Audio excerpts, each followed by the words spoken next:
안녕하세요, 여러분. 리터러처라는 단어를 들으면 보통 어떤 게 가장 먼저 떠오르시나요? 아마 대부분 셰익스피어의 작품이나 유명한 고전 소설을 생각하실 텐데요. 그런데 사실 이 단어에는 우리가 잘 몰랐던 또 다른 얼굴이 숨어 있거든요. 오늘은 저와 함께 리터러처의 이 숨겨진 뉘앙스까지 완벽하게 파헤쳐서 이 단어를 완전히 내 것으로 만들어보는 시간을 가져보겠습니다. 네, 맞아요. 보통은 셰익스피어 희곡이나 헤르만 헤세 같은 대문호의 소설을 떠올리시죠? 문학이라는 우리말 번역이 워낙 익숙하니까요. 물론 그게 맞습니다. 그런데 만약에 말이죠, 누군가 제품 설명서도 리터러처라고 부른다고 하면 좀 이상하게 들리지 않으세요? 바로 그 지점에 이 단어의 아주 중요한 핵심 뉘앙스가 숨어 있습니다. 네, 바로 이거예요. 화면에 보시는 것처럼 리터레처는 이렇게 완전히 다른 두 얼굴을 가지고 있는 거죠. 왼쪽은 우리가 흔히 아는 예술 작품으로서의 문학, 그리고 오른쪽은 특정 분야의 모든 정보나 자료를 통틀어 말하는 문헌. 이 두 가지 의미를 문맥 속에서 자유자재로 구분해내는 것, 이게 바로 오늘 우리의 목표입니다. 그래서 오늘 우리는 이 5가지 단계를 쭉 따라가면서 리터레처의 세계를 여행해 볼 거예요. 먼저 두 얼굴을 제대로 확인하고 각각의 의미를 좀 더 깊이 들여다볼 거고요. 그리고 나서 헷갈리기 쉬운 다른 단어들과 비교까지 마친 다음 마지막엔 이 단어의 뉘앙스를 완벽하게 정리해 드릴게요. 끝까지 함께 오시면 이 단어 이제 알겠다 하는 자신감이 분명 생기실 겁니다. 자, 그럼 첫 번째 관문부터 시작해 볼까요? 리터러처가 가진 이 근본적인 두 개의 얼굴은 대체 무엇인지 사전적 정의부터 명확하게 짚고 넘어가 보겠습니다. 사전을 딱 찾아보면요, 이렇게 명확하게 두 가지 뜻이 나옵니다. 첫 번째는 우리가 너무 잘 아는 바로 그 문학이죠. 소설, 시, 희곡처럼 예술적인 가치를 지닌 작품들을 말하고요. 그리고 두 번째가 바로 오늘 우리가 주목해야 할 핵심인데요. 특정 주제에 대한 모든 인쇄물, 자료, 즉 문헌을 의미합니다. 그러니까 언어를 통한 예술과 지식의 총체라는 두 개념이 한 단어 안에 같이 살고 있는 셈이죠. 역시 예문을 보면 그 차이가 확 와닿죠. 결국 문맥이 모든 것을 결정합니다. 첫 번째 예문부터 들어보시죠. She is studying American literature at the university. 그녀는 대학에서 미국 문학을 공부하고 있다. 이건 우리가 너무 잘 아는 그 문학이 맞고요. 그런데 두 번째 예문은 이거 완전히 다릅니다. 들어보세요. I read some of the manufacturer's literature before buying the machine. 나는 그 기계를 사기 전에 제조사의 안내 문헌을 일부 읽었다. 여기서 리터러처는 예술 작품이 아니라 제품 설명서나 브로슈어 같은 자료나 문헌을 뜻하는 겁니다. 정말 다르죠? 좋습니다. 그럼 우선 우리한테 좀 더 익숙한 첫 번째 의미, 바로 예술로서의 문학에 먼저 집중해 볼게요. 이 안에도 시공간을 넘나드는 아주 다양한 분류가 존재하거든요. 문학을 나누는 가장 기본적인 기준? 뭘까요? 바로 어디서, 그리고 언제 쓰였냐는 거예요. 즉, 지금 보시는 것처럼 지리적인 범위나 시대적인 배경에 따라서 문학을 구분할 수 있습니다. 여기 표를 보시면 훨씬 이해하기 쉬우실 텐데요. 월드 리터러처는 말 그대로 국경을 넘어 전 세계의 작품을 아우르는 개념이고요. 클래시컬 리터러처는 그리스 로마 시대처럼 아주 오래된 고전 작품들을 말합니다. 그리고 컨템퍼러리 리터러처는 바로 지금 우리 시대의 이야기를 담고 있는 최신 작품들을 의미하죠. 각각 시간과 공간의 좌표를 딱 찍어주는 거라고 생각하시면 돼요. 예를 들어서 이런 문장을 한번 볼까요? Contemporary literature often explores themes related to technology and globalization. 현대문학은 종종 기술과 세계화와 관련된 주제를 탐구한다.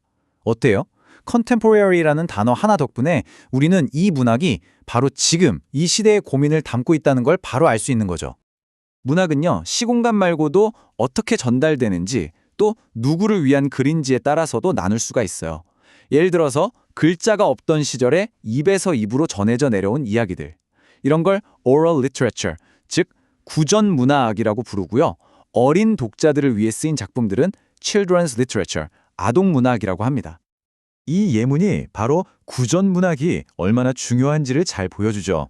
Anthropologists study oral literature to understand the history of pre-literate societies. 인류학자들은 구전 문학을 연구하여 문자 사용 이전 사회의 역사를 이해한다. 이처럼 글이 아니라 말로 전해진 이야기들도 아주 중요한 리터러처의 한 형태라는 걸 알 수 있습니다. 자, 이제 리터러처의 두 번째 얼굴, 아마 조금은 낯설게 느끼실 수도 있는 그 얼굴을 만나볼 시간입니다. 바로 학술 연구의 세계에서 쓰이는 문헌이라는 의미인데요. Literature Review라는 말 혹시 들어보셨나요? 대학원생이나 연구자들에게는 정말 중요한 개념이에요. 이게 진짜 중요한데 학계에서 말하는 리터러처 리뷰는 소설 읽고 감상문 쓰는 게 절대 아니에요.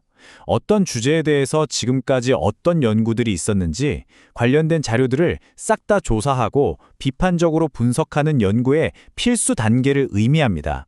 우리말로는 보통 선행연구 검토라고 하죠. 네, 바로 이 예문이 딱 들어맞죠. 들어볼까요?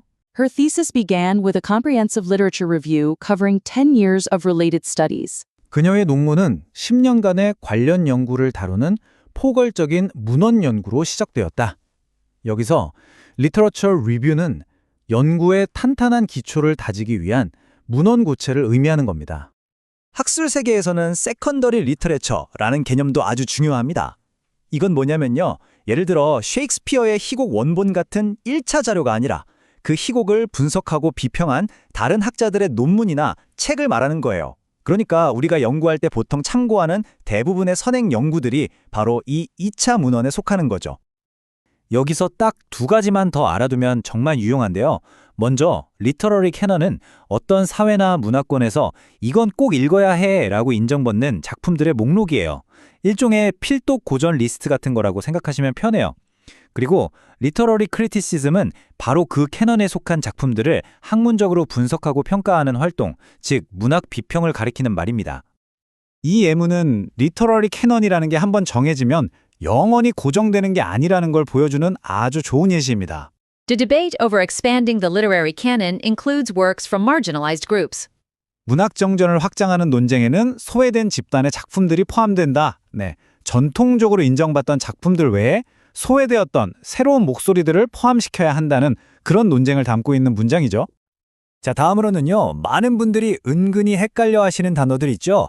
리터레처랑 비슷해 보이지만 사실은 다른 단어들 제가 명확하게 구분해 드릴게요. 이 표를 한번 같이 보실까요?